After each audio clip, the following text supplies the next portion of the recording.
আদর্শবান যুবকদের মাধ্যমে জাগবে বাংলাদেশ। নবাগত সদস্য সম্মেলনে বক্তারা। কেরানীগঞ্জ প্রতিনিধির পাঠানো প্রতিবেদনে দেখুন বিস্তারিত। আদর্শবান যুবকরা জাগলেই বাংলাদেশ জাগবে, এই স্লোগানকে সামনে রেখে ইসলামী যুব আন্দোলন বাংলাদেশ কেরানীগঞ্জ মডেল থানার উদ্যোগে নবাগত সদস্য সম্মেলন অনুষ্ঠিত হয়েছে। শুক্রবার নারায়ণপট্টি খাসকান্দি মেন রোড সংলগ্ন সাক্তা এলাকায় এ সম্মেলন অনুষ্ঠিত হয়। অনুষ্ঠানের প্রধান অতিথি ছিলেন আসন্ন ত্রয়োদশ জাতীয় সংসদ নির্বাচনে ঢাকা ২ আসনে ইসলামী আন্দোলন বাংলাদেশের মনোনীত সংসদ সদস্য পদপ্রার্থী এবং পীর সাহেব চরমোনাই মনোনীত জননেতা হাফেজ মাওলানা জহিরুল ইসলাম। তিনি বলেন, দেশের পরিবর্তনে আদর্শবান ও সৎ যুবকদের ভূমিকা অপরিসীম। সমাজ সংস্কারে নৈতিকতার চর্চা এবং ইসলামী মূল্যবোধ প্রতিষ্ঠায় যুবকদের এগিয়ে আসতে হবে।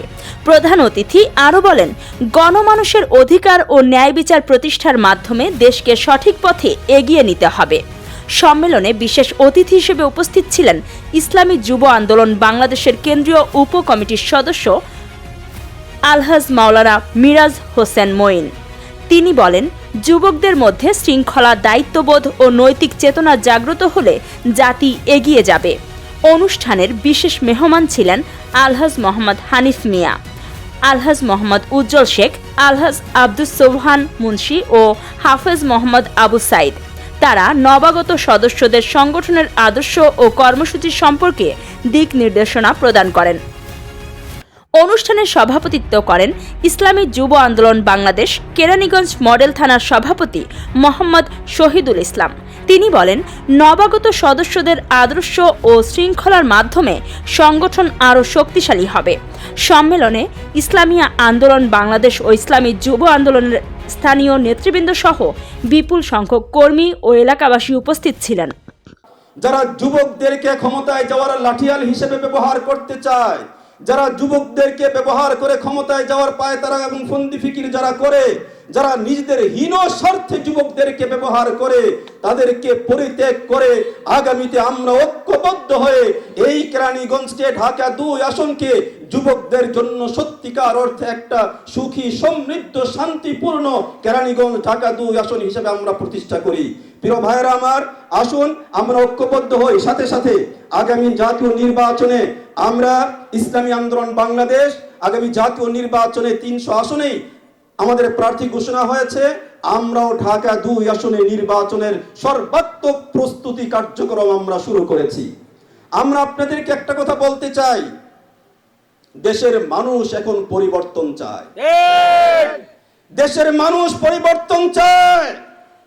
বিগত ফ্যাসিস্টদেরকে রক্তোয়ারে জীবনের বিনিময়ে আমরা এই দেশ থেকে বিতাড়িত করেছি, আরেকটা ফ্যাসিস্টদের কাছে দেশকে ইজারা দেওয়ার জন্য নয়।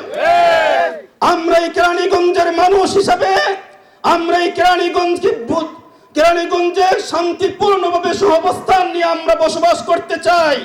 এদেশের সর্বস্তরের মানুষের নাগরিক অধিকার, মৌলিক অধিকার, ভোটের অধিকার নিয়ে আমরা স্বাধীনভাবে বেঁচে থাকতে চাই, বসবাস করবার সুযোগ চাই। আজকে আমরা শুনি আকার ইঙ্গিতে, ইনডাইরেক্ট ভাবে হাত পাখার যারা কর্মী বিভিন্ন এলাকায় তাদেরকে হুমকি ধমকি দেওয়া হচ্ছে।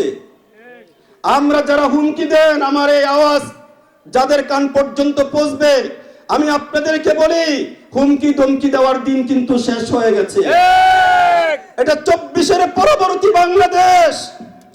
এই ২৪-এর বিপ্লবে যারা রক্তোয়ার জীবন দিতে শিখেছে, শাপলা চত্বরে যারা রক্তোয়ার জীবন দেওয়া শিখেছে, সেই জনগোষ্ঠীকে কোনো হুমকি ধমকি দিয়ে দমিয়ে রাখার দিন শেষ হয়ে গেছে।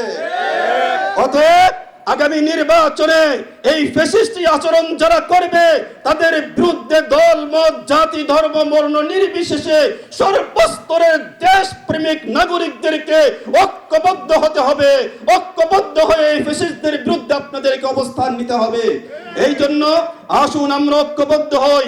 ইসলামের পক্ষের শক্তি, দেশপ্রেমিক জনতার পক্ষের শক্তি এবং সর্বোপরি এদেশের গণমানুষের শক্তি হিসেবে হাত পাখার পক্ষে আপনাদের সকলের দোয়া, আপনাদের সকলের সমর্থন আমি কামনা করছি। প্রিয় ভাইরা আমার, আজকে ইসলামী যুব আন্দোলনের এই সম্মেলন থেকে আমরা সকলের কাছে হাত পাখার পক্ষে সকলের দোয়া, সকলের সমর্থন, সকলের ভোট চাই। আপনারা দেখবেন এই বাংলাদেশে বিগত দিনগুলোতে আপনাদের ভোটে যারা ক্ষমতায় গিয়েছে, আপনারা বলতে পারেন অমুকে এত উন্নয়ন করেছে, অমুকে এত উন্নয়ন করেছে। ঢাকার পাশের কেরানীগঞ্জ, এই কেরানীগঞ্জ এখনো বাতির নিচে অন্ধকারের মতো অবস্থা। এই কেরানীগঞ্জের সুন্দর পরিবেশ এখনো পর্যন্ত হয় নাই। এখনো পর্যন্ত কেরানীগঞ্জ অপরিকল্পিত নগরায়নের মাধ্যমে কেরানীগঞ্জের পরিবেশকে দূষিত কলুষিত করা হয়েছে।